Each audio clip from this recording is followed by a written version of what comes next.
اور ڈاکٹر صاحب I think یہ جو سینٹینس ہے نا جو آپ نے بولا تھا کہ اللہ سنبھال لے گا، بالکل ultimately you have to leave everything to Allah. اور قرآن مجید میں بھی اللہ ایون نبی صلی اللہ علیہ وسلم کہتے ہیں نا کہ تم مشورہ کرو لیکن اس کے بعد اللہ پہ توکل کرو اور چھوڑ دو، اللہ تعالیٰ اس کو سنبھال لے گا. آئی تھنک جب ہمیں یہ بلیف ہو گیا نا کہ کائنات کا نظام چلانے والا اللہ ہے، لوگوں کے دلوں کا کنٹرول اللہ کی 2 انگلیوں کے درمیان ہے، یہ حدیث میں آتا ہے، ہر چیز ایٹم بھی موو نہیں کر سکتا اللہ کی اجازت کے بغیر. اللہ الوکیل ہے جس کا مطلب ہے ڈسپوزر آف افیئرز، تمام افیئرز اللہ نے ڈسپوز آف کرنے ہیں. جو آپ کی زندگی میں ہو رہا ہے یہ آپ توکل رکھیں، یقین رکھیں کہ وہ اللہ کی اجازت سے ہو رہا ہے، اس کا ایک مقصد ہے. بس آپ نے یہ تلاش کرنا ہے بجائے کہ اس غم کو اپنے سر پہ چڑھانے کے. جیسے آپ نے کہا you just have to find out کہ یار یہ آیا کیوں ہے، اس کا مقصد کیا ہے، یہ مجھے کیا سکھانا چاہ رہا ہے. اور سجدے میں جا کے بندہ رو پڑے اللہ کے آگے، اللہ سے تقویت مانگے، اللہ سے کہے کہ اللہ مجھے پرسپیکٹیو دے. بلکہ میں ایک کوٹ پڑھ رہا تھا، ایون دو ہی از اے نان مسلم رائٹر ہے بہت بڑا، میرے ذہن سے ابھی خیر نام نکل گیا، انہوں نے بڑی کمال کی بات کی. انہوں نے کہا oh my lord make me brave and مجھے ایسی سکت دے کہ میں اپنے غم سے وہ ریزن ڈھونڈ سکوں کہ یہ آیا کیوں ہے. سبحان اللہ. یعنی ایون دو از اے نان مسلم لیکن یہ کہ اتنی اس میں عقل ہے کہ وہ یہ دعا کر رہا ہے. تو یہی بات ہے کہ وزڈم فائنڈ آؤٹ کرو کہ یہ کیوں آیا ہے. اور بلکہ میں ڈاکٹر صاحب ایک میرے دوست ہیں بڑے اچھے اسکالر ہیں، انہوں نے ایک بڑی پیاری بات کی. انہوں نے کہا کہ جب بندے پہ غم آئے نا تو چلو کچھ دیر غمگین رہنا یہ نیچرل ہے، فطری ہے. رسول اللہ صلی اللہ علیہ وسلم پہ بڑے غم آئے، حضرت خدیجہ کی جو ڈیتھ تھی وہ اس سے بڑا غم نہیں تھا. The most smiling face did not smile for months, تو اٹس نیچرل اوکے. لیکن وہ رک نہیں گئے، ایسا نہیں تھا کہ وہ آئسولیشن میں چلے گئے، یا ایسا نہیں تھا کہ سارے کام ٹھپ ہو گئے. کیونکہ میرے دوست نے کہا کہ دیکھو جب ہم ٹھپ ہو جاتے ہیں نا یہ پیسو شکوہ ہے اللہ سے. اتنی تو ہمت نہیں زبانی رب سے شکایت کریں، لیکن یہ کہ ہم ٹھپ ہو کے دکھاتے ہیں کہ جی بس میں تو راضی نہیں آپ کی رضا میں، انڈائریکٹلی تو ہم یہی کہہ رہے ہیں. انہوں نے کہا جو لوگ غم میں کھڑے ہو جاتے ہیں نا ان کا دل نہیں کر رہا صبح اٹھنے کا، بستر پہ پڑے رہتے ہیں. آئی ایم شیور آپ بھی ایسی کنڈیشن سے گزرے ہیں کہ اٹھنے کا دل ہی نہیں کرتا، ہمت ہی نہیں کہ جی بندے کا دل کرتا ہے میں سویا رہوں، ریالٹی میں آؤں ہی نہ، مطلب ریالٹی از سو بیڈ. لیکن اس وقت جو اٹھ جاتا ہے نا یقین کریں، جو ہمت پکڑتا ہے اللہ کا نام لیتا ہے، آئی تھنک یہ اللہ کو وہ یہ میسج دے رہا ہے کہ اللہ میں راضی ہوں، بالکل. بس اب آپ چلائیں مجھے. اور صبر بھی، بلکہ میرے پاس پیشنٹ آئے تو میں ان کی میں نے کہا آپ نے صبر کرنا ہے، تو کہتے کر رہا ہوں نا.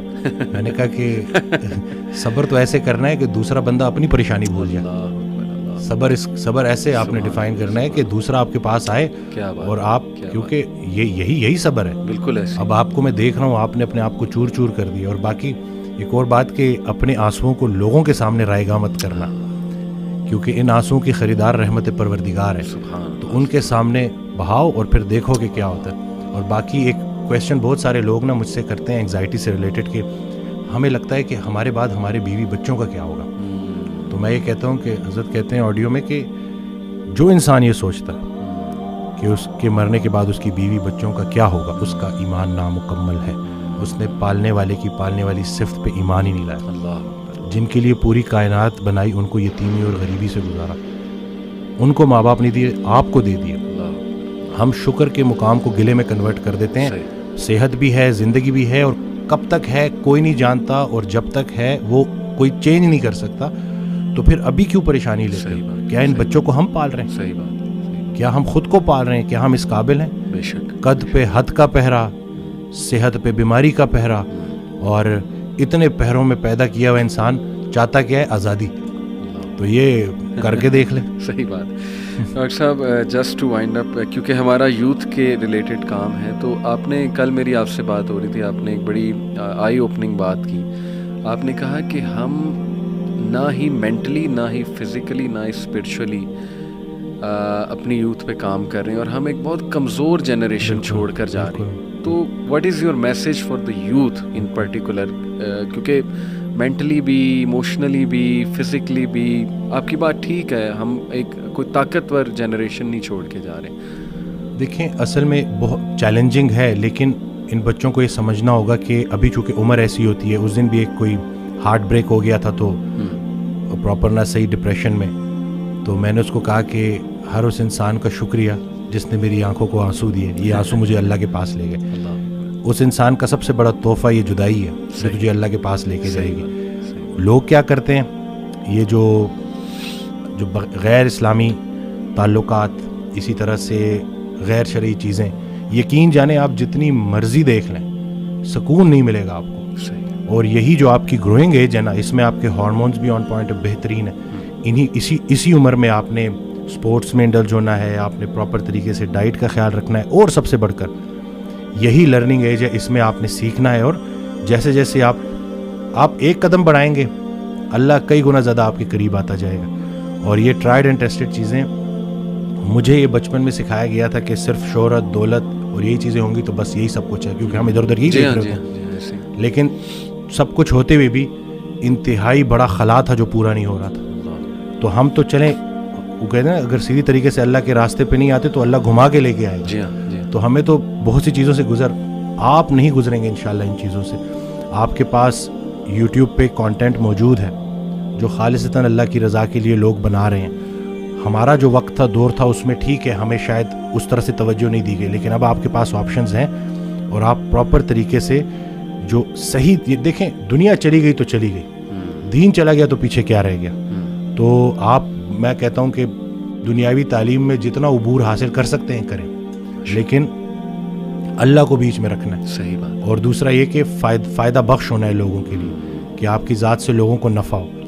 تو یہ انشاءاللہ اگلی جب جنریشن ہمیں ریپلیس کرے گی تو وہ ہم کوشش کریں گے جی انشاءاللہ. اللہ کے قریب ہونے سے آپ کو مینٹل اسٹرینتھ ملے گی, پرسپیکٹیو ملے گی. جتنے بھی عظیم کام ہیں وہ غیر عظیم زمانوں میں ہی ہوئے ہیں. غیر عظیم جہالت کے معاشرے کے ساتھ اللہ دو کام کرتا ہے, یا عذاب بھیجتا ہے یا رحمت للعالمین کو بھیجتا ہے. تو رسول اللہ صلی اللہ علیہ وسلم ہمارے دلوں میں ہے, تو جن کے دلوں میں رسول پاک صلی اللہ علیہ وسلم کی عملی محبت ہے اللہ ان پہ عذاب نہیں بھیجتا. تو نیگیٹو نہ سوچا کرے, پتہ نہیں ملک کا کیا ہوگا, نہ یہ چیزیں آپ نے بگاڑی ہیں, صحیح بات, نہ آپ یہ ٹھیک کر سکتے ہیں, اللہ ہی ٹھیک کرے گا. لیکن آپ خود کو تو ٹھیک کر سکتے ہیں نا. زبردست. جس نے اپنے آپ کو پہچانا اس نے اپنے رب کو پہچانا.